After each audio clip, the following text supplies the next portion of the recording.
Los servicios públicos, junto a la de Madrid, entre Valencia, que se ha adelantado para no coincidir. Tocha procedente de Alcalá de Henares en la estación. El pitido.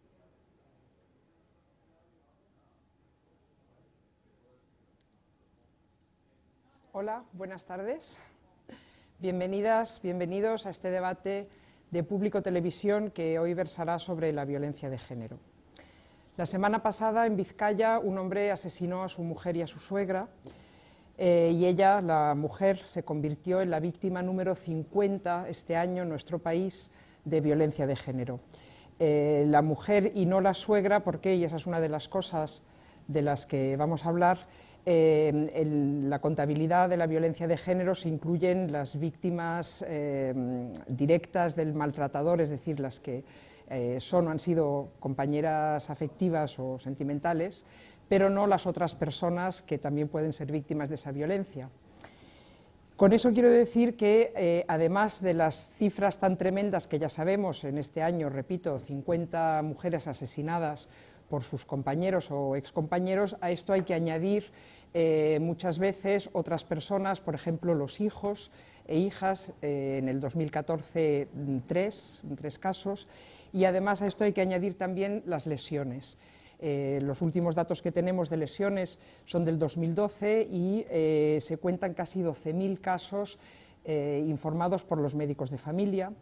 Y no es un problema solo español. Por ejemplo, la Agencia de Derechos Fundamentales de la Unión Europea ha emitido un informe en marzo de este año según el cual 1 de cada 3 europeas de entre 18 y 74 años han sufrido violencia física o sexual. Como ustedes saben, hay un día al año, el 25 de noviembre, en que se celebra, si se puede decir así, en este caso tan tremendo, el Día Internacional para la Eliminación de la Violencia contra las Mujeres, y con ese motivo el Foro Espacio Público ha organizado un debate virtual que pueden ustedes ver en la red, enmarcado por una ponencia de Soledad Murillo, que es una de las personas que nos acompañan hoy, sobre el tema de la violencia de género.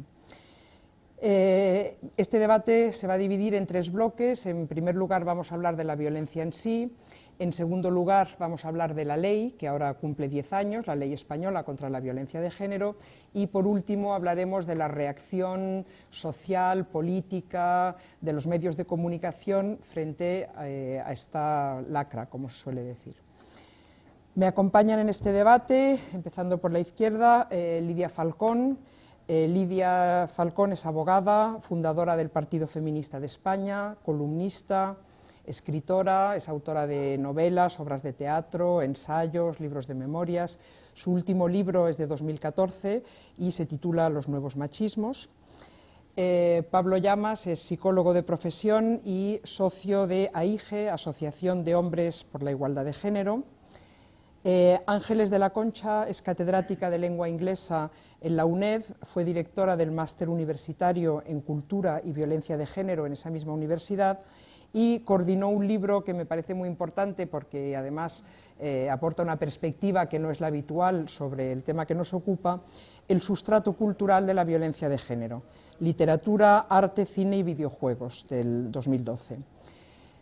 Soledad Murillo fue secretaria general de Políticas de Igualdad en el periodo 2004-2008, la primera legislatura de Zapatero.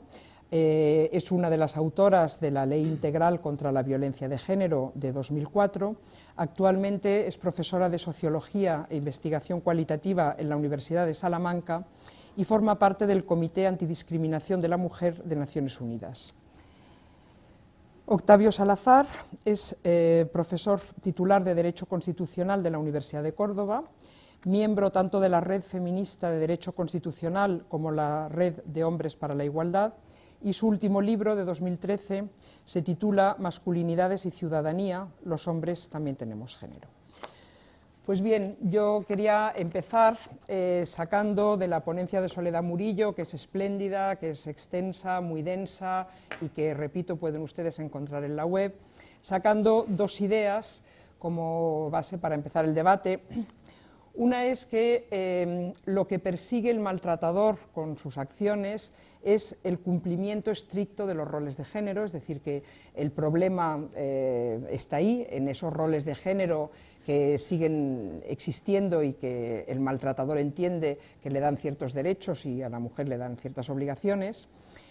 Y otra cosa que también quiero destacar es que dice Soledad Murillo que la violencia de género es una violencia muy particular, no solamente por el contexto en el que se produce, no entre desconocidos, sino entre personas que mantienen una relación íntima y se supone que afectiva, sino que además, contrariamente a la víctima de cualquier otro tipo de violencia, que es una víctima que habitualmente hace una de estas tres cosas, huir, pedir ayuda o responder a la agresión, aquí la víctima de violencia de género se siente ella avergonzada, culpable, no culpabiliza al agresor sino a factores externos, no denuncia o retira la denuncia y en cambio el agresor es el que no se siente culpable ni se percibe como agresor. Entonces me gustaría que en el mismo orden en que os he presentado, es decir, así en zigzag, fuerais explicando brevemente cuál es vuestro diagnóstico sobre la violencia de género, o sea, por qué existe, ante qué tipo de problema nos encontramos. Bueno, Lidia. puedo añadir, aparte de la contestada a tu pregunta, una pequeña reflexión sobre que no estoy de acuerdo siquiera con el término de violencia de género, porque considero pues, que ha significado un eufemismo, una manera camelística de encubrir precisamente violencia contra la mujer. Aparte de esto, la violencia se produce desde los tiempos más remotos, siempre del poderoso al débil. Y en este caso, pues imprescindible para someter a las mujeres, para que cumplan su labor reproductora, para que cumplan con los trabajos domésticos a los que están destinadas y obedezcan al maltratador. O sea que las motivaciones me parecen clarísimas. No hace falta recurrir a ninguna definición literaria y filosófica sobre el género, porque en realidad lo que hay es una lucha de clases, como siempre, o sea, el poderoso contra el débil.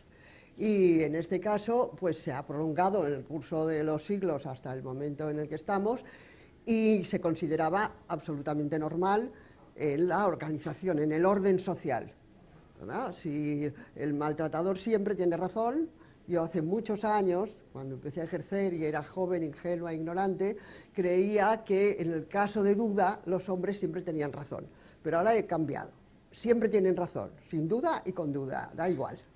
Y esta filosofía moral, esta cultura social, esta relación entre los sexos estaba aceptada hasta que el movimiento feminista lo puso de relieve, claro, que ya llevamos 200 y pico años, lo digo para información de quienes creen que salimos a la calle hace 30 días, ¿no? Pero hemos avanzado, y yo creo que además deberíamos haber avanzado más, ¿no? Ya hablaremos luego de la ley, supongo que mi tiempo se ha acabado, y entonces voy a dejar el espacio a otro contertulio. Pablo. Bueno, buenas noches.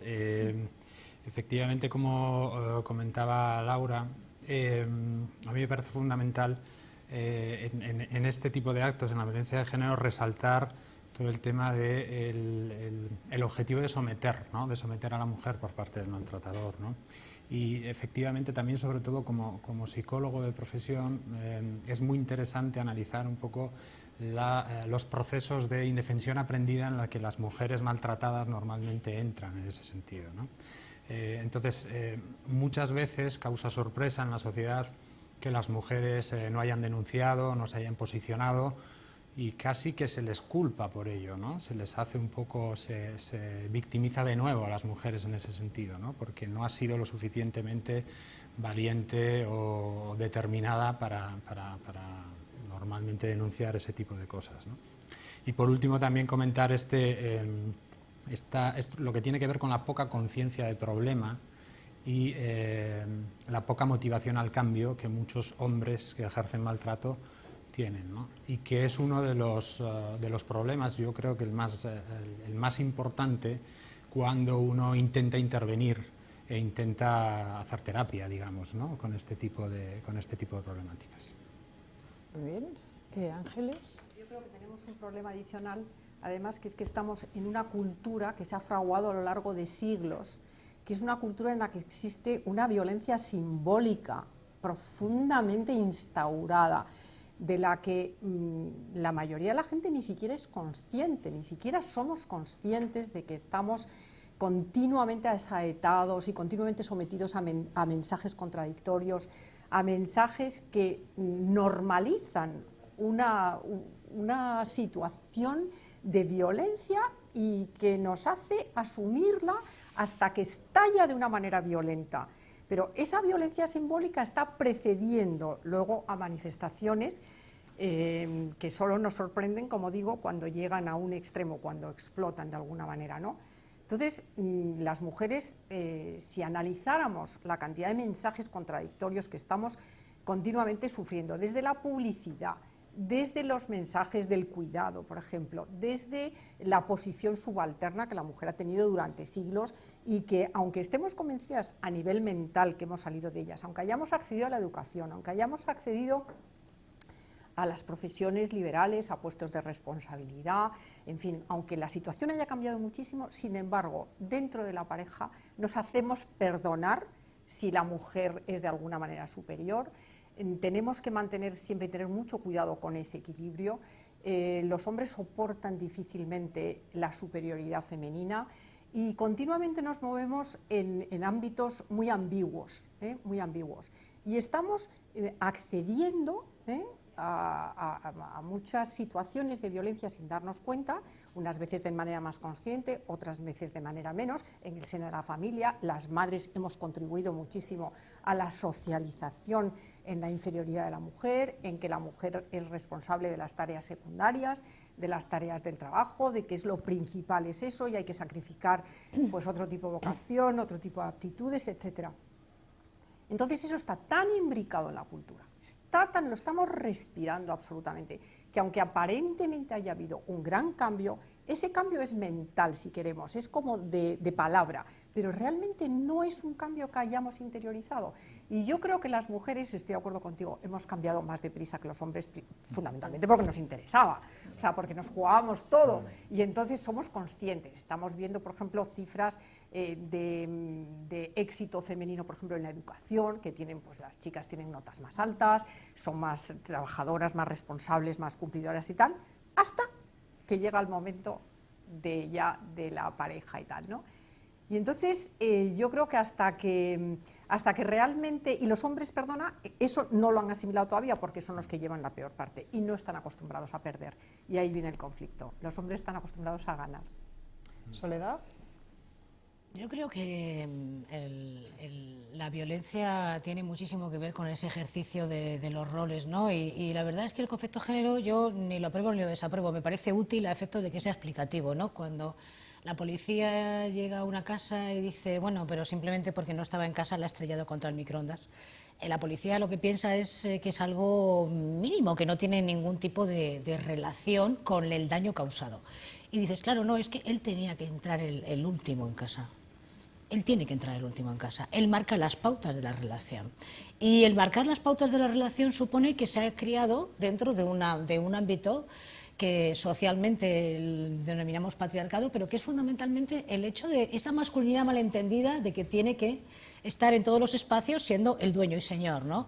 Es evidente que esta masculinidad malentendida más esta necesidad de tener un referente más allá de una misma que tenemos las mujeres, esto hace que se genere un cóctel verdaderamente explosivo, ¿no? Porque si no, no se entiende un 8 años de promedio, y desde luego con mujeres que viven en urbanizaciones lujosísimas y que van a los servicios sociales del pueblo más cercano para que un psicólogo de alto standing no las ponga en evidencias con su clase social, por decirlo así. Yo conocí a una mujer de alta clase social que me decía, si yo denuncio a mi marido, quedo extraditada absolutamente de lo que es mi ámbito social. Hijos que tienen unas excelentes pagas, amigos y amigas, y todos además muy progresistas. Esto es así. Entonces, yo creo que lo que tenemos que fundamentalmente dar a entender es que si se percibe violencia, que no se minimice, ¿no? Esto me parecía como la primera clave. Muy bien. Octavio. Yo creo, a mí sí me parece útil el término género también, con independencia de que lo podamos discutir, porque creo que pone el énfasis en lo que creo que para mí es la clave del problema, es decir, estamos hablando realmente de poder y de ciudadanía, ¿no? Que son los dos elementos clave de un Estado constitucional, de una sociedad democrática, y en el fondo lo que nos estamos cuestionando son las relaciones de poder que sigue habiendo entre hombres y mujeres, tanto en lo público como en lo privado, ¿no? Hemos construido unos modelos constitucionales en la modernidad basados en los derechos, basados en las libertades, pero manteniendo el sustrato de un contrato sexual en lo privado, de una subordinación de las mujeres, a partir de las cuales hemos seguido construyendo un sistema de dominación, ¿no? Y eso me lleva a otra idea, ¿no? Y es la idea de que cuando hablamos de violencia sobre las mujeres no estamos hablando, y eso es algo que apuntaba Soledad muy bien en su ponencia, ¿no?, de violencia sobre un colectivo, sobre una minoría, por lo tanto tampoco las herramientas jurídicas pueden ser las mismas, sino que estamos hablando de la mitad de la ciudadanía y de unas estructuras de poder político, económico, cultural, que son las que siguen prorrogando esa situación de subordiscriminación, ¿no?, que es más allá que la discriminación que sufren determinados colectivos, ¿no? Entonces, mientras que no pongamos el foco ahí y no enfoquemos el tema como una cuestión de poder y de ciudadanía, pues creo que difícilmente vamos a encontrar soluciones, ¿no? Bueno, ya para lanzar el debate, yo os quería preguntar, ¿hay variables que influyen en la violencia? Es decir, se produce más, justamente como tú decías, Soledad, se produce más o menos según la clase social, según el nivel de educación, la generación, el país. Si nos remitimos a nuestro primer mundo, que estamos en un primer mundo, a efectos de que somos ese 18% de personas con las necesidades cubiertas, es evidente que a pesar de que se han querido buscar perfiles, no ha habido perfiles en cuanto a buscar unas características tanto para los maltratadores como para las víctimas, porque yo creo que ahí, aunque después hablemos de la ley, la relación sentimental preocupaba porque era una situación de indefensión, ¿no?, que se ha mencionado, ¿no?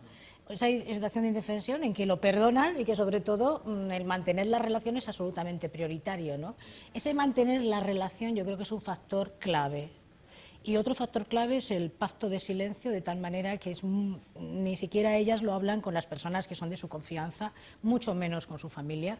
Y por supuesto tampoco se refiere a modelos que han tenido en casa, porque ni siquiera es el modelo que han tenido en casa. Puede ser una madre o una relación con un padre igualitario, y aún así en una relación sentimental, en el momento que pasa con el agrado, con la necesidad de que él no tenga ningún tipo de queja ante ella, pasa a vivir a expensas de sus gustos, y eso sí me parece como un primer indicador, ¿no?, de cuidado, alerta, no tienes por qué estar pendiente de lo que quiere, ¿no? ¿Cuántas mujeres se dedican a la fotografía porque se dedican a la fotografía, ahora a navegar, o recogen su traje de neopreno, aunque les dé? Es decir, ¿cuántas veces está una al servicio de que tenga en ella esa seguridad del agrado y de la necesidad cubierta, ¿no? Eso me parece un primer indicador, ¿no?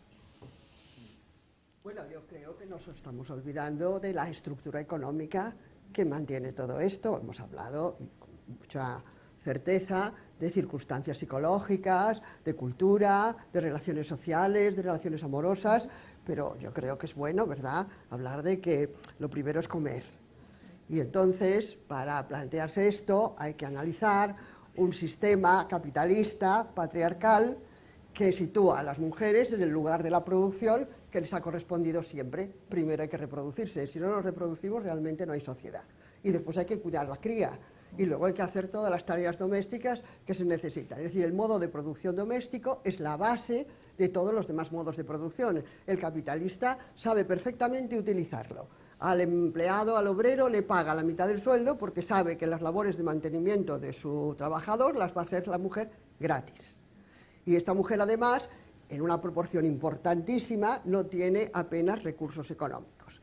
Cuando se hace el análisis, que es, de todas maneras pues tiene estas características ciertas, de la dependencia afectiva, de la serie de prejuicios y de complejos que llevan a una mujer a no separarse, no se habla nunca del dinero que tiene. En este momento el reparto de la riqueza en España es del 82% para los hombres y del 18% para las mujeres. El paro excede en 10 puntos, el paro femenino excede en 10 puntos al masculino. Y cuando se habla de que las mujeres estudian mucho, tanto la Unión Europea como las estadísticas que deberían hacer en España, explicarían que de los 50 sectores de la producción, las mujeres se amontonan en 5. Las carreras de ingeniería y de informática, que son las que dan más dinero y las que están más solicitadas y prestigiadas, solamente tienen un 15% de mujeres. Y luego habría que ver qué clase de paro tienen las licenciadas en esas carreras. Entonces las mujeres están destinadas por la biología para reproducirse y cuidar la familia. Y después trabajarán, como hacíamos en los tiempos de Mari Castaña, para llevar una ayudita a casa, excepto las más pobres que tienen que sobrevivir. Y en estas condiciones me parece muy injusto pedirles que además sean valientes, sean fuertes, que se separen del maltratador, que exijan tal. Sobre todo cuando las ayudas institucionales son tan escasas. En este mismo momento, el 60% de las denuncias se archivan en los juzgados sin más trámite, cuando llegan. Y la policía suele aconsejar que no se separe porque le va a quitar el padre a sus hijos. Y la familia no tiene dinero para mantener a mujer e hijos. Y además no hay dinero para proteger a aquellas que están amenazadas de muerte. Entonces, en estas condiciones, realmente se les pide unas facultades heroicas para que se separen. Y además con esto estamos culpabilizando a la víctima, claro, porque si no lleva adelante el proceso, pues ¿cómo la vamos a ayudar? Yo creo que aunque no se puedan establecer así perfiles nítidos, es obvio que mujeres que tienen más medios y mayor formación entran menos en ese perfil, y las cifras, aunque haya algunas que puedan sufrir esa violencia de género, las cifras son mucho menores. O sea, aunque haya casos, que siempre hay casos, para poner un ejemplo, y siempre hay excepción que confirma la regla, desde luego yo creo que la formación es fundamental en este sentido. La educación es fundamental, tener medios propios, tener independencia económica y tener capacidad de resolución que te da una buena formación, porque yo cuando hablo de formación y educación no estoy refiriéndome solo al título, sino a todo lo que acompaña la capacidad de resolución, de agencia, de movilidad, de resolver tu vida, de organización, de todo. Vamos, ahí hay una diferencia enorme. Hay mujeres que son en las mismas condiciones y con las mismas dificultades, unas mujeres salen adelante, son capaces de resolver situaciones, y otras, desgraciadamente, o porque carecen de medios, la mayoría, o porque realmente por formación no han tenido acceso a adquirir esa personalidad como más resolutiva, más fuerte, más independiente, más capaz de deshacerte de esa dependencia emocional, de romper con esa dependencia emocional. Bueno, yo creo que, vamos, la diferencia es fuerte. Yo estoy en la educación, creo en la educación completa, en la formación, lo que te procura una buena formación en la vida. Es decir, que la clave estaría en el empoderamiento, sí, tanto totalmente, económico como educativo. Hombre, pero para de la riqueza no estaría mal, ¿eh? Bueno, pero eso forma parte del empoderamiento. Bueno, ya, Sí, pero el con tener eso medios Una económicos. formación, oye, cuesta Sí. dinero, y una buena formación, Sí. no te tienes que poner a trabajar a los 17 años, Los es lo datos primero no que dicen llega. eso, por más que nos A ver, empeñemos, los sí. datos no dicen eso. Los datos del observatorio que creamos a partir de la ley de violencia no dicen eso. Precisamente la formación, es decir, el tener a niños y a niñas o a estudiantes y a chicos y chicas en las aulas, no garantiza, es decir, la formación no te garantiza esto. Finlandia tiene el número de víctimas mayor que nosotros, y tiene por supuesto, no me está en digas. 72, sí, Finlandia, sí, Mirarlo. mirarlo. El problema de la gente joven hoy día, Claro, que es sí, muy pero eso es preocupante. muy interesante, O sea, lo de la ahí gente sí joven. que habría una Pero quiero diferencia. decir, no pongamos en la formación sí. algo como Yo si estoy fuera un pensando ahora en salvoconducto. mujeres. Pensemos en que Sí, la resolución sí. de conflictos necesita esa distancia suficiente para que efectivamente tú puedas salvaguardar tu dignidad, que es el derecho a proteger tu vida. El derecho a proteger tu vida. Y conocemos perfectísimamente situaciones donde en una situación de pareja, y por supuesto todo lo que ha dicho Lidia y más, y la reforma local, y la reforma de la administración de empleo, y más, y más, y más, y más. Pero el tema es, ¿qué ocurre cuando tienes datos clarísimos y tienes recursos y además eres una persona formada y aún así mantienes una relación? Porque el problema estaría, y yo creo que deberíamos también plantearlo, y seguro que va a haber oportunidades en el debate, es cuando te decides a denunciar. ¿Por qué es una víctima que se siente una traidora, absolutamente avergonzada? O sea, nadie le está pidiendo heroicidades, por supuesto que no, por eso la ley trabajó también en términos integrales y tenía que haberlo hecho más y más y más, y que lo veremos aquí, ¿no?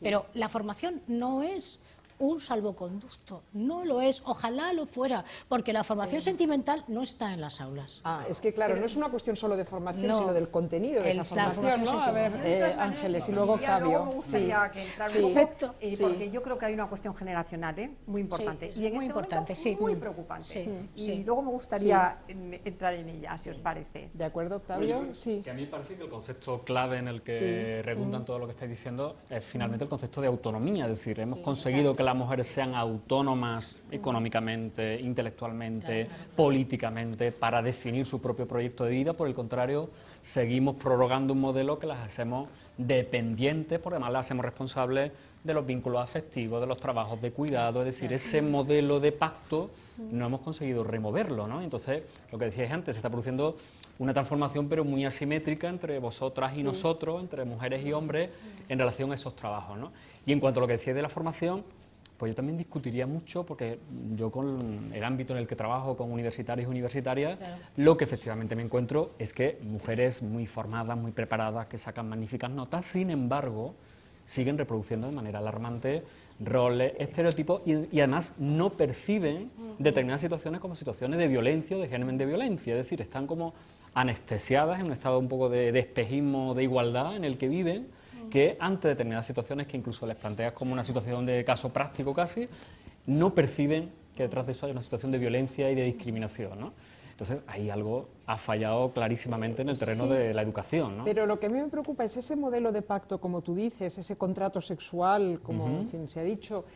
¿Dónde está y cómo se transmite? Porque parece ser que no es una cuestión de formación, evidentemente no está ya en las leyes. No es tampoco, parece ser únicamente una cuestión del empoderamiento clásico en el sentido, pues, por ejemplo, de tener ingresos propios. Entonces, ¿cómo se está transmitiendo? O sea, ¿dónde tenemos que atacar? ¿Cuál es la raíz? A lo mejor, Pablo. En mi opinión también, desde luego que todos los factores de los que habláis son importantes, ¿no? Desde el factor económico que ha apuntado Lidia, que está claro, ¿no? O sea, es decir, no puedes pedir a alguien que se separe si no tiene medios económicos para separarse, con lo cual mejor estar en una casa donde te maltraten que estar debajo de un puente, o sea, eso está claro, ¿no? A partir de ahí, después todo lo que tiene que ver con la formación, pues yo creo que también estoy de acuerdo con María Ángeles, ¿no? Yo sí que redundaría en todo lo que tiene que ver con lo que apuntaba Octavio, el tema afectivo, ¿no? O sea, cuando a nivel de procesos de intervención en parejas o de relaciones de dependencia que se instauran en muchos casos, se da algo que se conoce como la metáfora de la rana y la olla con agua caliente, ¿no? Es decir, que si acercas una rana a una olla de agua caliente, obviamente si el agua está hirviendo sale espavorida, ¿no? y se va. El problema es cuando la rana está con el agua templadita y vas calentando, ¿no? Entonces, un poco al final muere adaptándose al medio, es decir, no escapa, ¿no? Pues de alguna manera es un poco lo que puede pasar con muchas mujeres que empiezan a normalizar ciertas cosas que desde fuera vemos como efectivamente completamente fuera de lugar y completamente tóxicas en ese sentido, pero que en muchas ocasiones hace que no podamos entender como alguien con una formación, con recursos económicos en un momento dado, con un entorno familiar y social que en teoría podría ser, que debe ser muy poco colaborador con conductas de este tipo, al final se mantengan en esa situación, ¿no? en la que pueden llegar a los datos que dabais, ¿no?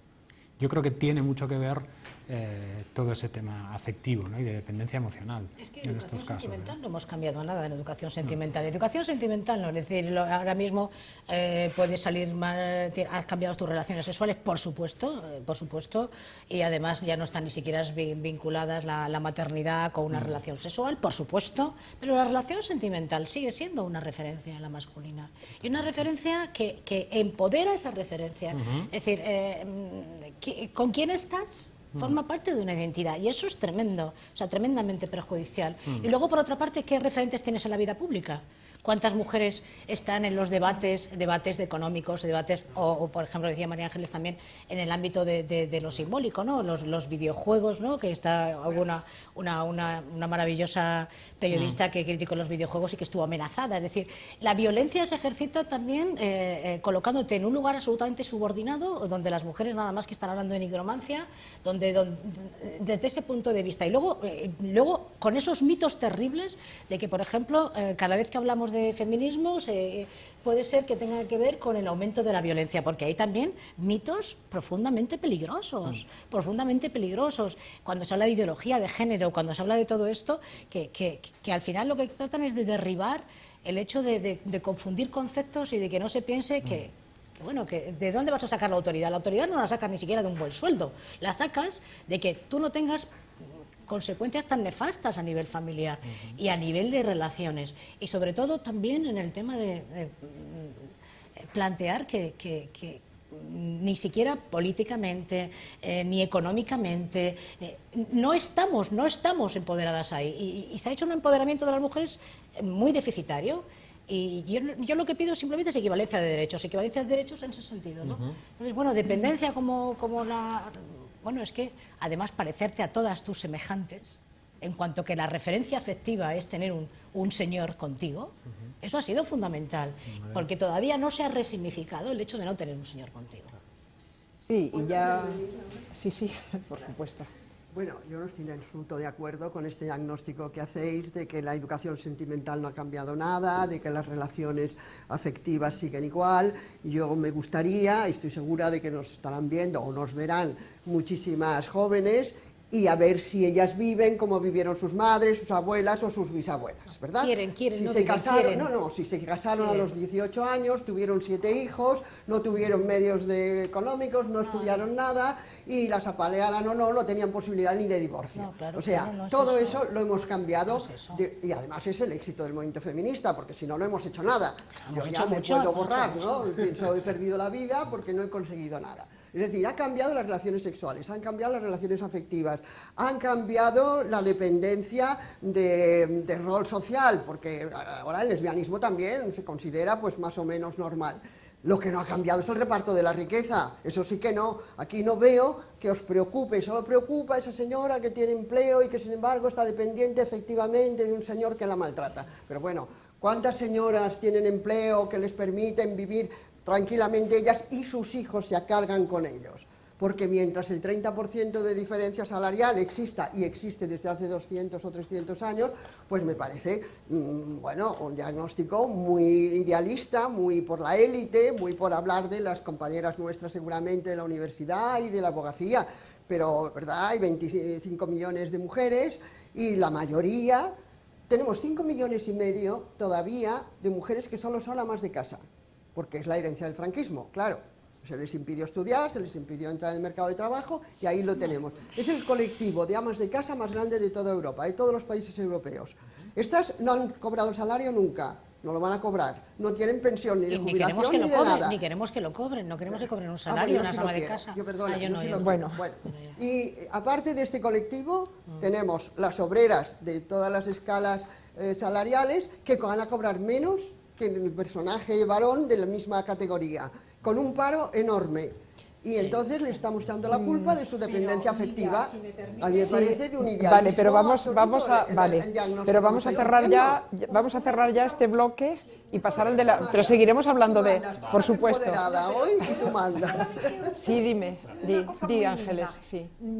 Yo que estoy de acuerdo en la situación que tienen económica de inferioridad las mujeres, sin embargo, si esa fuera la causa fundamental de la violencia de género, no nos preocuparía tanto, porque sería mucho más fácil de resolver. ¿Ah, sí? Sería mucho más fácil de resolver. Oye, no, es que no es socialismo. Acabas de fundar el socialismo en nuestro país. Bueno, acabas de repartir la riqueza. Me causa. encanta. Es que no es la única Oye, pero causa, me voy ni contentísima la más a casa, importante. No, hombre, no. Es una O sea, situación el reparto de la tremenda. riqueza en un país que además en estos momentos Pero vive no es la crisis más causa directa Claro que es y la exclusiva. causa. Las diferencias de Vamos a clase, ver. las diferencias salariales, Bueno, las diferencias económicas son la causa de las injusticias, claro que sí. Y si no, Sí, bueno, sí, todo lo vamos demás a ver. son Me gustaría que habláramos también ahora de la ley. Lo siento porque yo hay una pregunta que quería hacer y lo que pasa es que si, en fin, hay tantas intervenciones no vamos a poder hablar de todo lo que yo quería hablar, pero no me resisto a hacerla. Hay una cosa que siempre me ha intrigado. ¿Por qué creéis que tantos asesinos machistas se suicidan? Me encantaría saberlo. Yo Sí, creo que el a ver, psicólogo aunque solo sea una respuesta, pero bueno, si nadie puede responder, nos quedamos con la pregunta en el aire, pero... Vamos a ver, mi opinión es que una de las cosas que sí que traía un poco en mente de intentar hablar en este sentido, ¿no? Y yo creo que ha quedado reflejado aquí, yo creo que socialmente tengo la impresión de que el tema de la violencia de género en la sociedad parece que se piensa que es una cosa de mujeres, ¿no? Y yo diría, bueno, yo creo que es más de hombres, porque son los hombres los que ejercen la violencia de género, ¿no? Con lo cual, efectivamente, muchas veces el foco se pone en la mujer. Antes hablábamos de la doble victimización. Y entonces nos olvidamos de esta parte, ¿no? Nos olvidamos, en mi opinión, de hacer políticas de igualdad dirigidas a hombres, que yo creo que son, obviamente, en mi opinión, también muy necesarias, ¿no? Y en este sentido, probablemente, y yendo un poco más en concreto a la pregunta, creo que hay un consenso, o es mi opinión, hay un consenso en criticar o en condenar el maltrato físico, ¿no? O sea, hasta las 50 mujeres asesinadas con todo lo colateral que llevaban, ¿no? Que decías tú, ¿no, Laura? En ese sentido sí que yo creo que hay un consenso y hay bastante poca gente ya que no condene este tipo de actos. Pero ojo, porque la violencia de género no solo es eso es la punta del iceberg, ¿no? Entonces, claro, cuando hay una condena, yo creo que sí que el maltratador físico que ha sido condenado, etcétera, o que tiene que dar la cara ante la sociedad, habiendo hecho eso, yo creo que sí que lleva una carga importante que puede impulsarle a tener cierta conciencia de haber hecho algo realmente malo o realmente salvaje en este sentido, ¿no? Y yo creo que es un poco ese proceso. Otra cosa es cuando estamos hablando de violencias a un grado un poquito más bajito, a otro nivel, hablábamos de los micromachismos, todo este tipo de violencia soterrada, que es un poco la que hace que la punta del iceberg se vea de vez en cuando, ¿no? Yo creo que es la base. Sí. Los suicidios, sí. Es que en general no solamente se suicidan los maltratadores, sino que en general los hombres nos suicidamos más que las mujeres. Es decir, yo creo que ahí, en ese trasfondo, lo que existe es un problema de cómo nos construimos como hombres desde ese modelo de construirnos para el éxito, para el triunfo, para estar siempre en la punta de lanza de todo y no asumir precisamente nuestras debilidades, nuestra vulnerabilidad, el fracaso, y eso tiene mucho que ver con ese tipo de reacciones que determinados individuos tienen frente a sus parejas, relaciones afectivas, cuando son incapaces de gestionar su propio elemento emocional, ¿no? Por eso yo coincido con Pablo en ese tema de que es fundamental trabajar en esa construcción, en esa reconstrucción de lo masculino, que seguimos vinculándola a la violencia, al triunfo, a la competitividad. Ahí tenemos la violencia en el fútbol de estos días, ¿no? Es que eso es un problema cuya raíz está en esa construcción que seguimos lanzando a través de los medios, de la publicidad, de las películas, y eso lo está... Como tú dices en el título de tu último libro, los hombres también tenemos género. Claro, como género además que nos construye de esa manera tan tremenda. Claro. Pero lo siento, bueno, tenemos que pasar, es que queremos hablar de bastantes cosas y en particular de la ley. Se cumple 10 años este año de la aprobación de la Ley Orgánica de Medidas de Protección Integral contra la Violencia de Género, en la cual Soledad Murillo tuvo mucho que ver. Entre las innovaciones de esta ley voy a resaltar solamente la principal, que es la definición misma de la violencia de género, no como crimen pasional, no como un asunto privado, no como violencia doméstica, sino como un problema público. También esta ley creó el Observatorio de Violencia de Género y recientemente ha recibido un premio de la ONU, el premio Future Policy Award, de la ONU Mujeres, como una de las más importantes y eficaces normas a nivel mundial diseñadas para combatir y erradicar la violencia. Sin embargo, la ministra, bueno, ya exministra de Sanidad, Servicios, Asuntos Sociales e Igualdad, Ana Mato, vino a decir que la ley no servía porque no había disminuido el número de víctimas y estos últimos años tenemos una serie de datos pues realmente muy sorprendentes que me gustaría que interpretáramos. Ha bajado el número de denuncias, ha bajado también el número de mujeres que después de denunciar prosiguen con la denuncia, es decir, ahora la retiran más. Las valoraciones de riesgo han caído enormemente, por ejemplo, la valoración de riesgo alto ha bajado un 46% entre el 2010 y el 2013 y han aumentado espectacularmente un 158% en los últimos 10 años el número de sobreseimientos, es decir, de denuncias que se archivan. Bueno, pues me gustaría que hicierais el balance de la ley, empezando por una de sus autoras, que es Soledad Murillo. Yo creo que el imputar a la ley las víctimas no deja de ser, no solamente lo ha dicho Ana Mato, lo dicen, coinciden bastantes personas de diferentes ámbitos, ¿no? Y a mí me parece que esto es una una frivolidad, no se puede imputar a la ley el número de víctimas. Lo que se tiene que imputar a la ley es el hecho de, vamos a ver hasta dónde van a llegar las medidas y cuántos medios vamos a poner a disposición, porque la violencia es presupuesto público. Es decir, la ley, por ejemplo, contempla unidades de violencia en las de subdelegaciones de gobierno para que se sienten los jueces, los fiscales, las asociaciones de mujeres y los facultativos y los cuerpos y fuerzas de seguridad. Las unidades de violencia, si las conviertes en unidades administrativas, no sirven para nada. Por ejemplo, hay una cosa que no se consiguió porque la ley fue negociada con los grandes poderes fiscales, jueces, con los grandes poderes. Por ejemplo, no se consiguió que el 146, la dispensa a declarar, no se utilizara. No se consiguió eso, porque la dispensa a declarar era como absolutamente necesaria. ¿Puedes explicarlo? La dispensa a declarar es cuando una persona que después que ha pasado todo, o sea, que ha sufrido, que ha recogido ya la autoridad suficiente, ¿no?, que decíamos antes, para poder denunciar, llega al juez y le dice, bueno, pues por afinidad o por consanguinidad, no está usted dispensada a declarar. Si no declara, se para el proceso, es decir, hay sobreseimiento, se acabó el proceso. Y eso es un enorme obstáculo. Hay que cambiar el 146, porque la dispensa a declarar es un enorme obstáculo contra las mujeres. Por ejemplo, no hace falta necesariamente, o no debería hacer falta, porque la ley, una vez que se pone en marcha, lo que hay que hacer es juzgarla para mejorarla. Sentido. Vamos a ver, si hasta que no se da la orden de protección no empieza todo el proceso de protección, no empiezan todas las medidas sociales, las medidas de empleo, las medidas de lo que es la reinserción de la víctima, pues hagamos algo en términos de modificación de jurisprudencia para que no se necesite precisamente la orden de protección como el primer requisito para que empiece todo el proceso. Y no digamos ya en los juzgados, es decir, yo vivo, por ejemplo, en Salamanca, imaginaos que yo soy una víctima de violencia, bien, me muevo de Salamanca a Zamora, he hecho la denuncia en Salamanca, pero tengo que volver a Salamanca para poder declarar, porque los juzgados son no por territorio, sino donde he hecho la denuncia, es decir, una serie de competencias y una serie de temas que solo salen a la luz cuando una ley empieza a funcionar.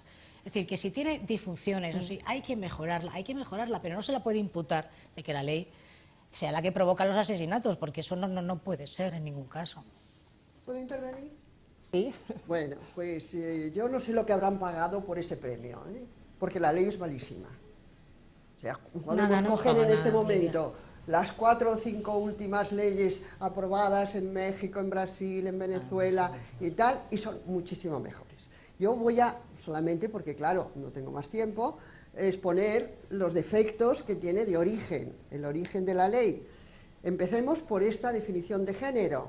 Nos encontramos con que el Tribunal Supremo ha decidido que en función de que hay que demostrar que hay un desprecio de género, pues las mujeres que van a denunciar y explican que les han pegado toda la vida y el marido les dice, no, pero yo no las desprecio, esto me peleo con él como me peleo con el vecino, y archivan la denuncia. Ya la exposición de motivos, que es farragosa, flatulenta y completamente inútil, pues lleva y conduce a que se aplique de esta manera la jurisprudencia. Además, no protege más que a la amante o la compañera sentimental fija o la esposa. O sea, todas las demás mujeres, la madre, la hermana, la cuñada, las hijas, la tal. Este año un tío ha matado a su sobrina de 13 años porque la asediaba sexualmente, y eso no es violencia de género, con lo cual la estadística es completamente falseada. Nuestros datos salen 100 asesinadas este año, porque la suegra no es violencia de género, y las 2 niñas asesinadas por el padre no es violencia de género, y la compañera de trabajo a la que asedia al que sea tampoco es violencia de género, con lo cual esa comparación con Finlandia también es falsa, porque nuestras estadísticas no son completas y no dicen todas las víctimas que tenemos. Pero como además la carga de la prueba sigue pendiendo sobre la víctima, pues si no pruebas el delito, la ONU ya dice que es el delito encubierto más numeroso del mundo, pues no puedes probarlo. Y en consecuencia hay el 60% de absoluciones. Si no modificamos estos aspectos fundamentales de la ley, seguiremos hablando de esto dentro de 10 años. A mí me parece una barbaridad que se diga que la introducción es flatulenta, me parece una barbaridad, estoy absolutamente en contra. Me parece que no hace falta derribar una ley, hace falta tener argumentos jurídicos y argumentos jurídicos en el sentido de, vamos a ver, si evidentemente las víctimas de violencia indirecta se han empezado a contabilizar en el 2011. porque se quiso contabilizar antes y homogeneizar indicadores era completamente difícil para nuestro país con tanta comunidad autónoma y además Ministerio del Interior. Es decir, claro que se consideran víctimas de violencia, pero habrá que plantearlo, y se planteó precisamente en 2011. Bienvenido el 2011 con esa cifra, bienvenido, porque eran los niños, las niñas, y por supuesto ya ahora se está pensando, a raíz de que hay que plantear el fenómeno tal y como es en toda su dimensión, que también la suegra y el cuñado o el amante. Pues habrá que cambiar la ley para eso, mejorarla, pero no, hay que cambiarla, porque el artículo primero de la ley dice que se consideran víctimas de violencia de género la esposa o la compañera sentimental y punto.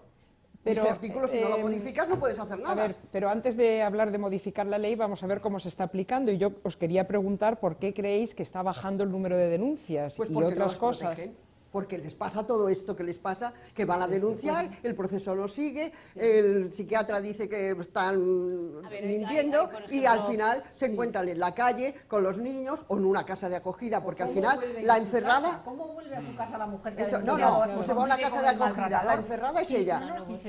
Sí, exactamente. A ver, yo creo que yo he hablado de dinero porque me parece fundamental poner datos, más que adjetivos, y estoy cada uno que ponga que quiera, yo voy a poner datos. Solamente hay 10 unidades de médicos forenses. Solamente 26 equipos psicosociales. Entonces los jueces no tienen esos apoyos según sus propias declaraciones, no tienen apoyos. Por ejemplo, en Asturias se quiere idear generar equipos psicosociales con psicólogos que emitan un informe, aunque sea no vinculante para los jueces. El tema de los juzgados, el que no haya doble competencia en la Audiencia Nacional, que no se esté separando por un lado y vayas a lo penal. Que el calvario no empiece cuando empieces a denunciar. Que se quite el 146 con la dispensa declarada. Es decir, datos concretos sobre mejora de la ley. Es decir, por supuesto, y además como jurista perfectamente se puede hacer, yo no lo sé, pero he estado trabajando con juristas 4 años y se pone sin excepcionar y a continuación se ponen todas las mismas personas que son castigos, porque cuando se mata a un hijo, evidentemente es un castigo, y luego él se suicida, yo no creo que porque tenga mala conciencia, sino sencillamente me dice, se acabó, hecho, ya he terminado, ya le he ajusticiado, ya me puedo matar. Porque si no, los maltratadores no tendrían la falta de imputación de responsabilidad, que te lo dicen todos los terapeutas, que el problema es que no piensan que hay una imputación de responsabilidad, lo cual eso conlleva el que no piensen que han cometido un enorme delito. Bueno, y hablando de denuncias, se habla mucho, como sabéis, de denuncias falsas. Es horrible.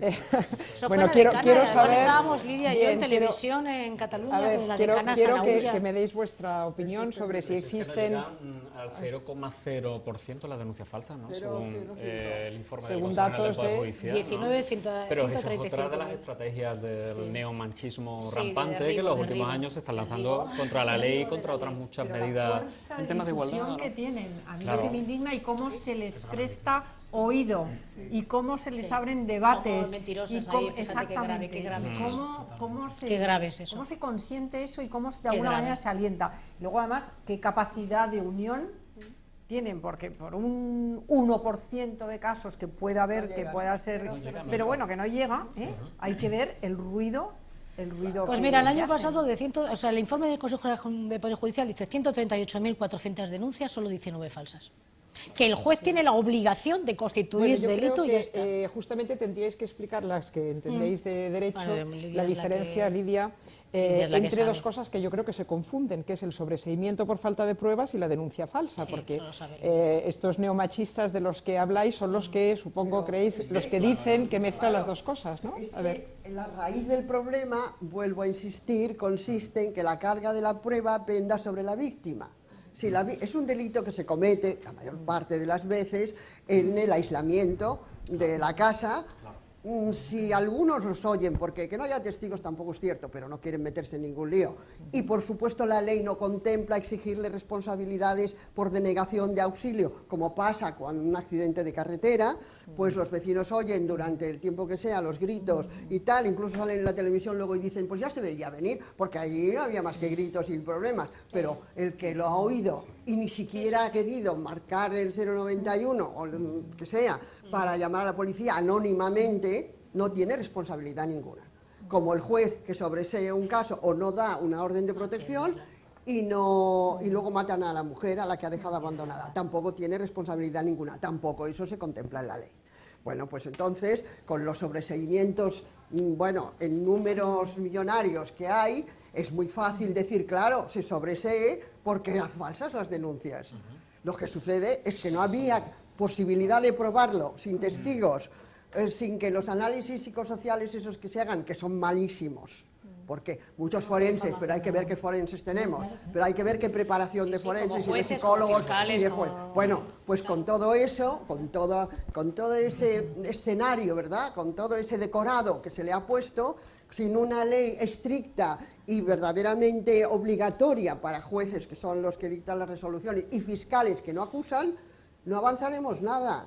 Yo creo que, vamos a ver, en relación a la elaboración de la ley, yo creo que era además la mejor ley que se podía hacer en ese momento, que se tenía que hacer en ese momento. Que se puede mejorar, coincido con Soledad, y que sobre todo los aspectos procesales, que son los más enrevesados y que hacen depender de la propia víctima el que el proceso siga hacia adelante, con lo cual estamos precisamente justo lo contrario, es decir, son determinados delitos donde la víctima presenta unas especiales características donde debía tener todo un proceso mayor, por ejemplo, de acompañamiento, de seguimiento, pero desde el minuto cero que se dispone a presentar la denuncia hasta que llega el momento del proceso, y eso implica personal preparado, medios, recursos, cosas que no están existiendo sobre todo en los últimos tiempos. Es decir, la igualdad cuesta dinero, ¿no? Y hay que irse a la ley de presupuestos para valorar si se apuesta o no por la igualdad, ¿no? Yo creo que al final esa es la reflexión, ¿no? ¿Y por qué creéis que están aumentando tanto los sobreseimientos en los últimos años? Yo creo que es una cuestión ideológica directamente. Es una cuestión ideológica, como tiene que presentar pruebas, porque si no te dan la orden de protección, el presentar pruebas cada vez se está haciendo más complicado, porque además el fiscal puede hacer un informe de oficio, pero no lo hace. No lo hace. De hecho, hay juristas que están planteando que están esperando a ver el primer informe del fiscal. Por ejemplo, la ley catalana está planteando, precisamente porque la ley también tiene sus límites, es decir, que haya un informe de las trabajadoras sociales. Y eso es muy interesante, porque las trabajadoras sociales pueden emitir informe para que el juez, a pesar de que no haya... Fíjate que le piden además de que no haya... Perdona, creo que tienes un problema con el micro. ¿Tengo un problema con el micro? Bueno, ¿Sí? pero Bueno, pues ahora... tenéis... Sí. Pero Ya está. Bueno, sí, lo del sí. sobreseimiento, es que vamos a ver, todas las situaciones, por ejemplo, el acoso sexual, ¿no?, que sería otra modalidad de violencia sexual contra las mujeres. Bueno, ese no está contemplado en la ley. O sea, Bueno, pero me lo pongo como ejemplo, a ver, para eso que falta una ley. A ver, probatoria. sí. Es decir, que la mayor parte de denuncias que se plantean por acoso no acaban en sentencia porque lo que falla es la prueba de una relación de discriminación, de opresión que se da normalmente en un contexto privado, donde además la víctima está sufriendo una situación especialmente penosa, con lo cual el problema está ahí. Hay un 0,04 denuncias, por ejemplo, presentadas por familiares o personas del entorno más cercano. Es decir, ¿qué está pasando también desde el punto de vista de la sensibilización cuando vemos que ¿No hay campañas? no hay... ¿Qué pasa con ese entorno de la mujer víctima? Bueno, Que y sobre tampoco todo plantea no hay la violencia, penalización ¿no? para el que no lo hace. Claro, es exacto lo que estás diciendo, pero ¿y qué pasa si no cumplen con esas normas? O sea, las admoniciones a la virtud que se les hacen a los familiares, a los amigos, a los empresarios, tal, eso son cantos al sol. Si tú no tienes una ley punitiva y una ley impositiva, pues ¿quién se va a meter en el lío de ir a declarar a un juzgado y volver, etcétera? Los medios además Claro. para implementarla. Claro, pero, Y creo que tú, Lidia, propones que se haga con la carga de la prueba y la presunción de inocencia lo mismo que con la... ¿Lo puedes explicar? Sí. ¿Hay alguien más que yo aquí? Yo soy jurista, qué bien, sí. me encuentro estupendamente. Entonces, los juristas están indignados con esta propuesta, pero porque les da la gana. Pero ¿Qué propuesta? Pero explica la propuesta, ley Lidia, laboral, para quien no lo la carga de sepa. la prueba consiste en que el que denuncia tiene la obligación de probar los hechos que alega. Bueno, esto es una de las conquistas que se consiguen con la Revolución Francesa, o sea que, fíjate, si vemos lejos, porque la justicia feudal que había en aquel momento, naturalmente, pues el que tenía el poder disponía de lo que fuera. Pero en el momento actual esto se ha convertido en la trampa, sobre todo pongamos para los grandes estafadores, a los que están 4 o 5 años de instrucción y si no se encuentran las pruebas, pues ahí se pierde el asunto. Pero en el caso, por ejemplo, del derecho laboral, que es un derecho intuitivo, que es un derecho de protección de los trabajadores, que se consigue naturalmente por las luchas del movimiento obrero durante más de un siglo, la carga de la prueba está invertida. Es decir, se supone que la declaración del trabajador es cierta, mientras el empresario o al que acusa no demuestre lo contrario. Eso supondría que cuando una mujer presenta una denuncia por violencia, fuera el acusado el que tuviera que aportar las pruebas de que lo que alega no es cierto. Y entonces cargaríamos completamente. Invertiríamos completamente el proceso. Octavio había pedido la palabra. A ver, pero esa inversión a la que se refiere, ella efectivamente está en la ley de igualdad, efectivamente, la ley del 2007, la ley de igualdad, el acoso sexual sexual en el trabajo. Claro. Por cierto, no se ha presentado ni una sola denuncia por este tema, porque la ley de igualdad tampoco es impositiva ni punitiva y por lo tanto también es un canto al sol. Pero allí, en el redactado de aquel artículo, lo pone. Pero solo lo pone para ese caso, para el del acoso sexual en el trabajo. Claro. O sea, no se acepta para la violencia física ni psicológica. Las otras violencias no se contemplan. En cualquier acto discriminatorio se aplica la inversión de la carga de la prueba. Todo tipo de discriminación. Se contempla la ley de igualdad, no está limitada al ámbito laboral. No, para todo tipo de discriminación. A ver, perdón, hablemos uno por uno, por favor. Soledad. Sí, vamos a ver, la inversión de la carga de prueba es para todo tipo de discriminación. Y hay una cosa que no consigo, por ejemplo, si yo soy negra, si yo soy negra, tengo que justificar si alguien está agrediéndome en clave de tener un agravante que pueda ser el racismo, entonces él tiene que justificarlo y no yo, que soy la discriminada. Entonces, como dices, en el término de discriminatorio. Una de las cosas que no se consiguió, lo propuso Montserrat Comas, es incluir el machismo como agravante. Y esto no se consiguió, y esto fue una tremenda déficit. Porque el machismo como agravante era importante, porque igual que el antisemitismo y el racismo y la xenofobia, eso es importantísimo, porque el machismo justificaría precisamente como agravante y nos daría al movimiento de mujeres la posibilidad de decir, bueno, machismo es esto, pero no se consiguió, no lo probó absolutamente nadie. A ver, un momentito, y ya última, vale, y Lidia, y luego ya tenemos que pasar al siguiente bloque para hablar de todo. Lidia, ¿qué querías contestar? No, bueno, contestar que esa discriminación que planteas no se aplica a la ley de violencia de género, la ley de violencia porque es una ley penal, y la ley penal y en nuestro ordenamiento penal no existe la inversión de la carga de la prueba. Y los juristas además están indignados con la sola propuesta, porque la presunción de inocencia tiene que prevalecer sobre cualquier otra. Pero claro, si no cambiamos esto, realmente seguiremos hablando del tema durante siglos. Pero tú recuerdas, Lidia, lo que costó el hecho de que la amenaza en la ecuación, si la pronunciaba un hombre, era delito, y si la pronunciaba una mujer no era delito, y eso se le elevó el tipo penal, y eso fue un campo de batalla, o sea, faltaba poco para que nos fusilaran, era un enorme campo de batalla, y la amenaza es, te voy a matar, que los médicos forenses decían justo es la antesala de las lesiones. Por eso lo hicimos. Es decir, yo creo que la ley, y estamos hablando de hace 10 años, es una ley que tiene que mejorarse, pero yo tendría mucho cuidado con invalidarla en términos de decir, bueno, vamos a ver, ya la hemos puesto en funcionamiento, ¿dónde falla? ¿Dónde no hay presupuesto? ¿Dónde tenemos que los jueces y fiscales para promocionarse tengan que formarse en violencia de género? Porque si no, y llámalo violencia de género, violencia contra las mujeres o violencia en general.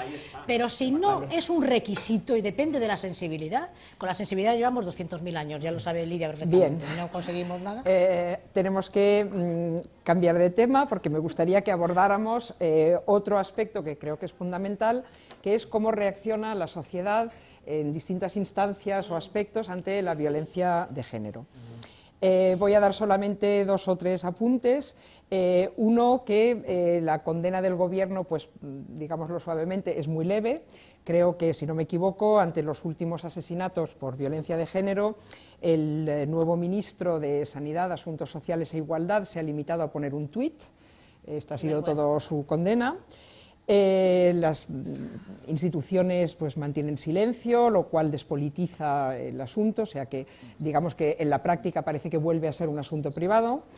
Los medios de comunicación, en vez de poner este tema en titulares y en portada, como hacen, por ejemplo, con los asesinatos de los hinchas de fútbol, pues los relegan a la página 23 y es un suelto. Y en cuanto a la sociedad, yo he descubierto un dato que me ha dejado, la verdad, estupefacta.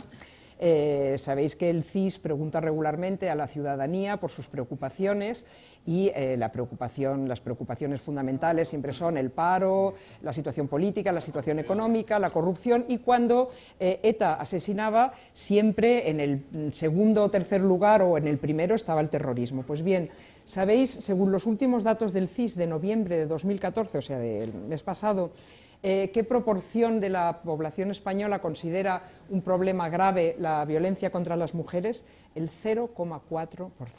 Bueno, os dejo comentar. estos datos, que son bastante deprimentes, Claro, ¿no? yo creo que tiene que ver, yo creo que de todo ese programa tan ambicioso que planteaba la ley del 2004, pues quizás toda esa parte que a mí me parece clave de sensibilización, de educación, de formación, pues quizás donde habría que cuestionarse qué se ha hecho mal o regular o mejorablemente en los últimos años, ¿no? Antes hablabais del tema de la formación de los operadores jurídicos. Bueno, pues lamentable que, por ejemplo, en facultades como la que yo enseño, en la Facultad de Derecho, no haya ni una asignatura específica donde se hable de igualdad, de género, donde se forme a los futuros jueces, fiscales, abogados, abogadas. Como en los colegios de abogados no se haga una especial preparación en estos temas, como en otros muchos ámbitos, ¿no? En ciencias de la educación, en todas, es decir, yo diría que sería un tema transversal a cualquier formación, ¿no? Y luego, cómo pues todo el aparato de medios de comunicación, publicidad, etcétera, pues lo que sigue es prorrogando unos determinados estereotipos y además difundiéndose en los últimos años algo muy peligroso, que es como esa especie de, eso que llama Elena Simón, el espejismo de igualdad, que parece que, sobre todo de cara a las generaciones más jóvenes, hemos llegado a un punto donde ya todo está conseguido, todos tenemos plenitud de derechos, igualdad de derechos, y ya todo esto es como, bueno, pues esto de las feministas, ¿no?, que vienen aquí con sus historias, y no es realmente un problema social, ¿no? Y yo creo que en los últimos tiempos se está insistiendo mucho en esa línea ideológicamente interesada. Claro. Y efectivamente, además, se ve como un problema de las mujeres y no como un problema de la sociedad y en particular de los hombres, ¿no? Afortunadamente hay asociaciones como la Asociación de Hombres por la Igualdad de Género que lucháis porque esto se asuma como un problema propio, ¿no? Sí, efectivamente. Estoy de acuerdo un poco con lo que comentábamos antes, ¿no? El hecho de que yo tengo la sensación, un poco a la pregunta que tú lanzabas, Laura, de que todo lo que tiene que ver un poco con las mujeres y la violencia de género se relaciona con las mujeres, pues pierde importancia en la sociedad, ¿no? Es parte del machismo dominante, ¿no? Y además, antes comentabais un poco esto, el tema de los nuevos, el neomachismo, de ciertas tendencias, ¿no? De por qué de estas denuncias falsas se habla tanto de ellas si sistemáticamente desde las instituciones se está diciendo que son números muy pequeños, ¿no? Y se les da tanto, se les dan sobre todo difusión en medios, hay profesionales que hablan de ello. Y no se corta antes, ¿no? Yo creo que hay una intención muy clara de que esto no salga a la luz, de que no haya cambios, ¿no? Hay muchas resistencias en general desde el capitalismo que Lidia hablaba antes, como desde los propios hombres en muchas ocasiones, ¿no? Por eso yo insisto en que me parece fundamental el trabajo o las políticas de igualdad también enfocadas a hombres, es decir, es necesario que de alguna manera los hombres tomemos conciencia de nuestra responsabilidad en todo este tema, ¿no? Desde el machismo a la violencia de género, que sería ya las causas más graves, ¿no? O las consecuencias más graves del machismo. En la medida en que podamos tomar responsabilidad, nos hagamos responsables a nivel individual y a nivel colectivo, y podamos empezar a deconstruir ciertos estilos predominantes, hegemónicos, podremos entre todos un poco generar una igualdad real y efectiva, ¿no? Porque por ahora hay mucho trabajo hecho por parte de las mujeres en esta línea, pero los hombres todavía no lo hemos hecho. Estamos empezando, ¿no? Y yo creo que es fundamental, porque es que si esto no cambia, no vale con que el 50% lo haga. Creo que asumir esas responsabilidades, Pablo, implica perder privilegios y perder poder. Totalmente. Entonces, por eso hay claro. esa resistencia. O sea, a medida que las mujeres han ido avanzando en igualdad, en conquista de espacios públicos, de empoderamiento, como antes decía ahí, pues se está produciendo esa reacción por parte de los hombres. Es decir, mucho cuidado. Algunos alumnos me decían hace unos meses en clase, estas vienen avasallando, ¿no? Es decir, mucho cuidado, que estas vienen, son muy listas, sacan muy buenas notas, cuidado que nos están comiendo absolutamente el terreno, ¿no? Entonces, desde ahí se explica esa reacción, decir, no, vamos a trincherarnos y vamos incluso a lo mejor a veces de manera más sutil, a lo mejor no tan directamente bronca como el machismo tradicional, pero de manera más perversa se van transmitiendo. Sí, yo tengo la impresión de que lo ¿no? que hay es una especie de resistencia pasiva que se manifiesta con la indiferencia.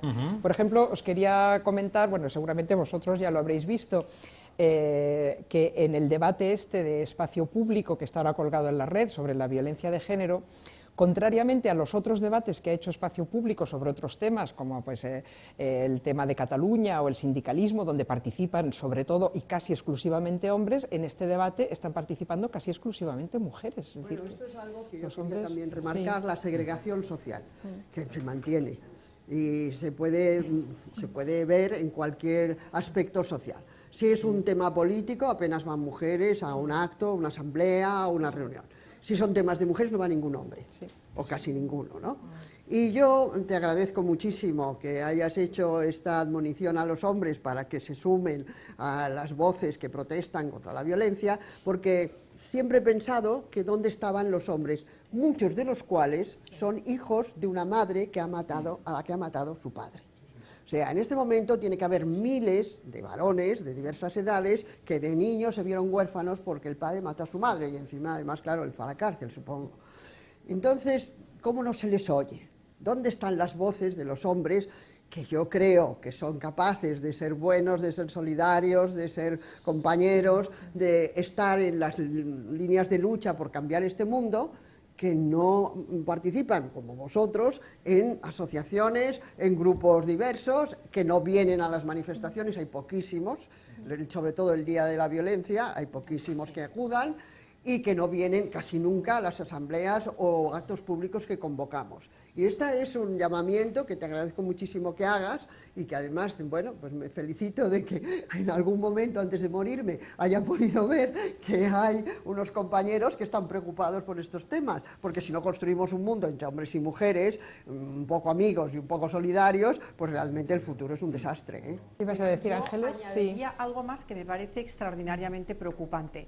Porque ya no es que los hombres sean indiferentes a problemas que sean de un colectivo diferente, como es el colectivo de las mujeres. A mí lo que me preocupa muchísimo más es que dentro de las mujeres haya esa indiferencia respecto a las víctimas de violencia de género o de violencia. Muchísima, no te puedes imaginar. Porque además pero bueno, yo también. Y entonces lo que a mí me duele es que precisamente se consideren problemas individuales porque responden a un tipo determinado de personalidad, pero porque las propias mujeres además no les gusta el tema además de la victimización colectiva, de que son víctimas, de que se las trate como que el colectivo de mujeres es dependiente emocionalmente, se quieren separar como de esos estereotipos, y entonces hay poquísima solidaridad en ese sentido. Y luego además a mí me preocupa todavía muchísimo más que estamos en una época en que, pues muy posfeminista, en que se considera que, bueno, pues que efectivamente las mujeres hemos llegado a la liberación sexual, tenemos el voto y hacemos lo que nos da la gana. Y entonces si queremos ir en topless vamos, y si queremos ir, hacemos lo que queremos. Y entonces hemos conseguido la igualdad. Entonces tenemos estos fenómenos que parece que son terriblemente preocupantes, que son, por ejemplo, todas estas novelas de éxito multimillonario, Las sombras de Grey, exactamente, todas que además juegan, que simbolizan el amor con un candado. Y además que juegan peligrosísimamente con la violencia, porque es que suscriben contratos de sujeción, de pasividad, de que me dejo dominar, maltratar, hacer todo, y ahí le pongo el morbo sexual. O sea, y no se dan cuenta que desencadenan un movimiento que luego la sobrepasa. O sea, y ese jugar a que yo no soy víctima, yo domino el tema, y luego incluso se fomenta que el chico que te gusta es el chico que es un poco malo, porque es esa masculinidad que es un poco chula, pero que a mí me defiende porque yo me siento individualizada si me elige, y entonces resulta que se está favoreciendo, y concretamente entre la gente más joven, pero también la gente no tan joven, pues esos modelos que reinscriben, a mí me parece que de una manera perversa, porque además lo reinscriben desde la ilusión de igualdad, desde la ilusión de haber conseguido eso por lo que hemos luchado tanto, ¿no? Y entonces... sí, yo solamente os quería recomendar un libro, bueno, yo siempre recomiendo libros, que es el de Eva y Luz sobre 50 sombras de Grey, que es un análisis estupendo desde un punto de vista feminista de por qué ha tenido tanto éxito. Y el libro se llama Erotismo de autoayuda, es un libro que ha salido hace pocos meses. Sí. El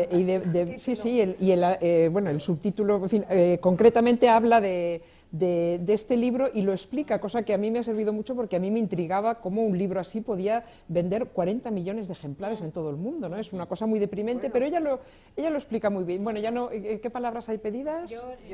Pablo, que ha hablado muy poquito, Pablo. A ver, Pablo. Bueno, a mí la verdad es que sí que me llama también mucho la atención un poco lo que comenta María Ángeles, ¿no? De el posfeminismo, todas estas cosas que están de moda ahora en las mujeres. Yo creo que en la misma línea que comentábamos antes, que tenemos la sensación de que esto de la violencia de género a los hombres no nos importa porque es cosa de mujeres, tengo la sensación también de que muchas mujeres tienen esta ilusión de igualdad y efectivamente de que por ser mujeres no son machistas, ¿no? O sea, han vivido una socialización de género igualmente también castrante en este sentido que los hombres, ¿no? Entonces, para mí un poco, me da bastante pena ver ciertas cosas, un poco ciertas modas en esta línea, en medios de comunicación ahora, en películas como El diario de Bridget Jones, que me parece devastadora en ese sentido, ¿no? En el que efectivamente hay mujeres, o se venden mujeres como con cierta liberación, sobre todo tiene que ver con lo sexual, pero después tienen o marcan unos modelos completamente machistas, o sea, es como un machismo edulcorado o modernizado, no sé muy bien cómo definirlo, pero al final lo que busca es, o lo que necesita esa mujer para realizarse es lo de siempre, o sea, es lo mismo que en el siglo XVIII, o sea, es tremendo, ¿no? El canalla es un poco un sujeto que es un héroe en la vida pública, pero no tiene afectos, no puede tener afectos, con lo cual disociar sexualidad y afectos es fundamental, ¿no? Yo explico lo del CIS, porque lo del CIS lleva siendo un tema de menos. Cuando la ley empezó a plantearse, que precisamente el 25 de noviembre empezaron a salir por primera vez con la ley contra la violencia de género, porque antes era una cosa muy aislada, como bien sabemos, pues más bien de movimiento de mujeres, ¿no? Es un tema que no interesa porque se deprecia, o sea, no se considera un tema completamente privado y no está en la agenda política. Y luego no hay discursos institucionales. Es decir, donde tú no pones un discurso institucional, lo que aparece es el vacío o la denigración, ¿no? O que haya un diputado pues que hable de denuncias falsas. Pero no hay discursos, o sea, no hay en los medios de comunicación, que son los que mantienen vivo el tema, no nos perdamos esto, son los que mantienen vivo el tema, no solamente 25, sino que lo siguen manteniendo. Es algo increíble que el silencio, que es una forma de descapitalizar y, por supuesto, desautorización, el silencio, la invisibilidad, y lo embarra todo, la violencia lo embarra todo. Entonces, bueno, pues el tema es no interesa, no hay declaraciones institucionales, no hay buenos análisis. Cuando aparece el tema en los medios de comunicación, el 016, que es un teléfono que se puso en marcha con esta ley, aparece una mujer en una camilla tapada con una sábana, ¿no? Entonces hace falta campañas que hablen del buen trato.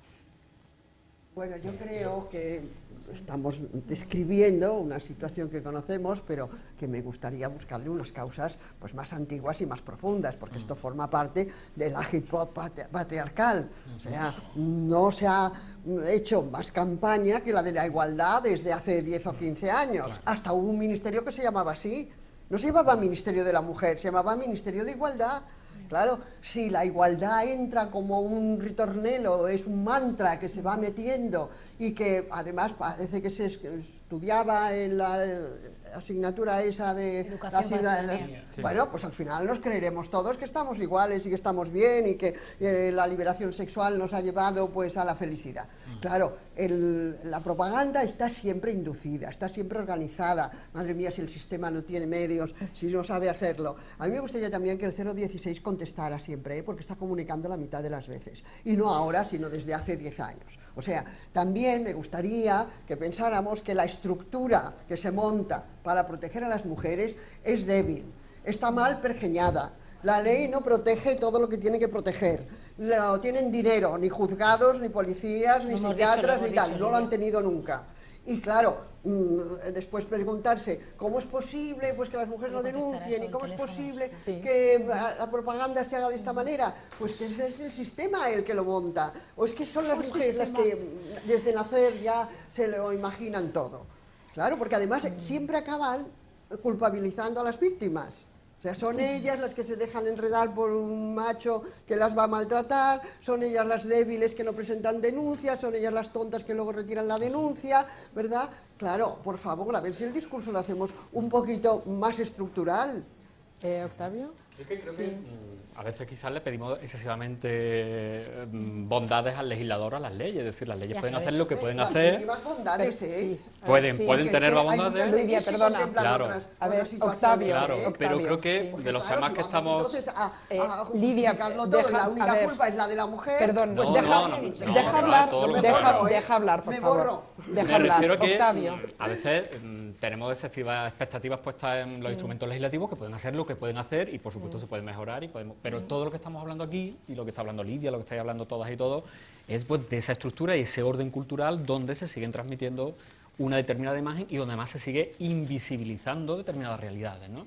Y eso la cultura lo sigue haciendo permanentemente, ¿no? Yo animaría, por ejemplo, a los espectadores y espectadoras de este debate que, por ejemplo, analicen las películas españolas que han tenido más éxito este año y qué rol se transmite ahí de hombres y mujeres. Vean La Isla Mínima, La vean Isla Magical Mínima, Girl, Dios. vean El Niño, vean por supuesto Torrente, donde en películas como La Isla Mínima, donde se trata un asunto de violencia sobre las mujeres, resulta que las mujeres son invisibles, no tienen voz, son los varones los que protagonizan el discurso, la trama, los problemas, continuamente los oímos ellos hablar de sus historias, pero las mujeres son como auténticos peleles secundarios en la historia y eso evidentemente nos está transmitiendo todo un aparato ideológico que es el que luego explica muchísimas cosas, ¿no? Y ahí es donde habrá que poner un foco de atención mucho más potente que el que hasta ahora estamos poniendo, ¿no?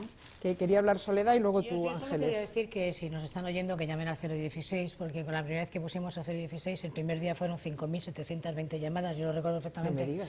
5.720 Qué llamadas. barbaridad. Además, los medios de comunicación estaban en términos de Dios mío, entonces esto... Oiga, miren, nosotros no pensábamos que iba a haber 5.700 llamadas. Pues no, pues la verdad es que no habíamos tenido tampoco ninguna recomendación al respecto de juristas relevantes. Y en ese sentido, ahora estamos el año pasado, en el 2013, fueron 60.000 llamadas, de los cuales el 75% fueron de las propias mujeres, con lo cual es estupendo que se animen a llamar porque les van a decir cuál es el canal, que no pueden denunciar en este momento porque no tienen fuerza suficiente, pero al menos que rompan ese pacto de silencio, que hablen con sus amigas, que vayan a la familia y por supuesto que hay que modificar lo de la denuncia, por supuesto que hay que modificar lo de la denuncia, sin tirar todo por la borda, porque una ley es importante que esté para que pueda uno demandar ante un aparato jurídico, porque si no, no existiría. Y me parece clave en esto que no piensen que el 016 si comunica habrá sido una casualidad. Yo, vamos, estoy... bueno, yo les digo... Bueno, a ver... La propia delegada de vale, no, violencia, Blanca Hernández, reconoció que sí que no tenían suficientes líneas. Que estaba bien, eso comunicando se, muchísimas veces. se Empezamos encuadra con en lo una que serie de estábamos líneas, diciendo de la estábamos falta de hablando- medios. Estamos hablando de puestos falta para- de medios y, por supuesto, empezamos con muchísima gente, además formada. Por ejemplo, lo que hay que, como dice muy bien Celia Moreno, lo que hay que trabajar es la impugnación desde la propuesta, ¿no? Por ejemplo, que solamente haya habido 4 becas para trabajar en el observatorio. Eso es importante, pues que haya más becas. Hay muchísimas chicas y muchísimos chicos que quisieran trabajar en el Observatorio contra la Violencia de Género. Solamente 4 becas en el BOE del 2013, diciembre de 2013. Es decir, los medios que sean también a nivel de lo que es participar dentro del sistema, pero también exigir cuentas de por qué se ha reducido un 23% el presupuesto. Por eso es exagerado cuando se habla, por ejemplo, el ministro no es una persona recién llegada, pero si lo pone por Twitter lo que está haciendo es minimizando, lo está vulgarizando, en el sentido de que una declaración institucional, todos los medios de comunicación llaman al gabinete del ministro. ¿Ministro, van a hacer declaraciones, sí o no? Esto lo van a hacer todos los medios de comunicación. Bien, ya nos quedan, me avisan de que nos quedan 5 minutos, de manera que os pediría a cada una y uno de vosotros una intervención breve para concluir, una propuesta, quizás sería lo mejor, pues igual que, en fin, en el mismo orden que al principio, empieza Lidia, seguirá Pablo. Bueno, yo Lidia. creo que la primera propuesta que hay que hacer es modificar, nada de tirar todo por la borda, porque estas expresiones exageradas no sirven para nada, sino modificar esa ley y tener modelos, que las tenemos, de bastantes leyes, bastantes más eficaces. Si no hacemos que la protección coja a un universo femenino mucho más amplio, si no invertimos la carga de la prueba, insisto en esto porque es fundamental, y naturalmente si no se pide responsabilidades a los operadores jurídicos como a familiares y agentes sociales que tienen también que colaborar en ello. aparte de dar medios económicos para propaganda, para ayudas económicas, porque no hemos hablado de la mujer que presenta denuncia y luego porque el juez puede que le dé una ley de protección, pero desde luego no le va a dar de comer, ni a ella ni a sus niños. Entonces, todo esto hay que modificarlo para minimizar un poco esta masacre, que realmente debería tenernos escalofriados, ¿eh? Pablo. Bueno, yo, por terminar, me gustaría insistir un poco en la idea de abrir las políticas de igualdad también a los hombres, a este otro 50% de la población, que normalmente ahí no está. Y en ese sentido sí que, estando de acuerdo un poco con lo que planteaba Octavio sobre el problema que tienen los hombres a renunciar a los privilegios, que probablemente, obviamente, es uno de los mayores impedimentos, ¿no?, para conseguir la igualdad real y efectiva. Yo creo que también muchas veces no se conoce por parte de los hombres los beneficios también que va a aportar a ellos la igualdad. Más allá de la justicia, que obviamente la justicia social que damos por hecho, creo que también de alguna manera el rol tradicional masculino hegemónico es muy perjudicial para el propio hombre, para la vida, ¿no? Digamos que nos pone en una situación de poder, eso sin duda, nos pone en una situación privilegiada que oprime a las mujeres, pero también tiene unas consecuencias negativas, ¿no? A mí me gustaría un poco lanzar esta idea de que hay beneficios en la igualdad, que esto no es una cosa de mujeres, es una cosa de toda la sociedad y que los hombres tenemos una responsabilidad tanto a nivel colectivo, a nivel público y a nivel también individual de revisarnos, de analizarnos, de poner en cuestión hasta qué punto somos machistas, qué actitudes tenemos en nuestras relaciones de pareja, en nuestras relaciones laborales, ¿no? A partir de ahí podremos conseguir una sociedad más igualitaria y tengo la impresión de que también conseguiremos hombres más felices, más adaptados, que descubrirán el mundo emocional y afectivo, que podrán criar a sus hijos, que podrán colaborar desde la corresponsabilidad con sus parejas, etcétera, etcétera. Gracias. Ángeles. Pues a mí, como yo vengo del mundo de la educación, yo soy profesora de literatura y realmente creo y por la experiencia que tengo, además luego de gente que te comenta y que viene con el tiempo y tal, y yo sé que es un proceso lento, inevitablemente, porque tenemos que luchar como contra esa carga cultural que tenemos, ¿no?, que es tan fuerte. Pero yo tengo mucha esperanza en que cada vez hay más gente sensibilizada, en que la instancia, por ejemplo, feminista es una instancia crítica ya como otras dentro del mundo de la universidad. Yo en mis asignaturas es una instancia crítica más en cualquier asignatura de cualquier temática, y entonces todos alumnos y alumnas la tienen que estudiar como tienen que estudiar el materialismo cultural o el neohistoricismo o lo que sea. Me da exactamente igual, y en ese sentido creo que es mejor esto, normalizarla totalmente dentro del sistema, que por ejemplo yo tengo también mucha experiencia de haber organizado cursos, incluso he dirigido un máster de violencia de género, y me doy cuenta de que ahí nos reunimos los convertidos y nos salimos del gueto, ¿no? Mientras que de la otra manera, pues realmente la gente se va sensibilizando. Yo tengo alumnos que son chicos y que quieren hacer un trabajo con una orientación feminista sobre un tema de literatura o con una orientación de, por ejemplo, de violencia patriarcal, que me sorprende y que realmente son muy serios en sus planteamientos. Y entonces yo creo que sé que es una labor lenta, pero los resultados se ven, te da la satisfacción de que se ven. Qué bien, Ángeles. Sí. Soledad. Yo pediría que se apoyaran las transgresiones de cualquier chica joven o de cualquier mujer madura que rompa con esa asignación de género, que se apoyen las transgresiones de esos hombres que deciden no quedarse como el principal proveedor de renta o el que pone el apellido a los hijos y a las hijas, ¿no? Sino porque apoyando las transgresiones y marcando una autonomía, vas a tener en tu horizonte personal y profesional el respeto como una forma de estar, ¿no? Y si no se apoyan las transgresiones, eso va a ser muy complicado de hacer. La transgresión es de renegar de una vez por todas por ese comportamiento de género. Y hay que evaluar la ley. Y hay que evaluar la ley en el sentido de esto es lo que hace falta, vamos a trabajar la formación obligatoria para operadores jurídicos, vamos a ligarla con la promoción, es decir, evaluemos la ley, pero no responsabilicemos a la ley de las muertes, ella no mata. Octavio. Yo creo que es necesario, como dice Soledad, mejorar aspectos de la ley, aspectos procesales, por supuesto el apoyo económico, medidas presupuestarias, formación de personal y operadores jurídicos, asistenciales, etcétera, etcétera. Pero yo creo que también hace falta concienciarnos de que esto es una cuestión de Estado y una cuestión de democracia, es decir, no es ni un asunto de un colectivo ni de las mujeres solamente, sino que estamos hablando del ejercicio de la ciudadanía, ¿no? Y por lo tanto yo creo que ahí el objetivo más ambicioso debería ser revisar pues, esas bases de un modelo que sigue siendo un modelo tremendamente patriarcal y donde tendremos que revisar cómo configuramos lo público, lo privado, las relaciones entre esos ámbitos de producción, la subjetividad masculina, la femenina, y ahí por supuesto hace falta mucha educación, por supuesto, convencimiento de que eso debe ser un objetivo político, e insisto en lo de político, ¿no? Y por lo tanto tomarse en serio el feminismo, ni más ni menos. Muy bien, pues con esta frase que comparto, hay que tomarse en serio el feminismo. Fantástica. Terminamos. Gracias Lidia Falcón, gracias Pablo Llamas, gracias Ángeles de la Concha, gracias Soledad Murillo, gracias Octavio Salazar, gracias a ustedes por haber seguido este debate, que quiero recordarles que se prolonga, sigue vivo en la web espaciopublico.com. Muchas gracias y buenas noches.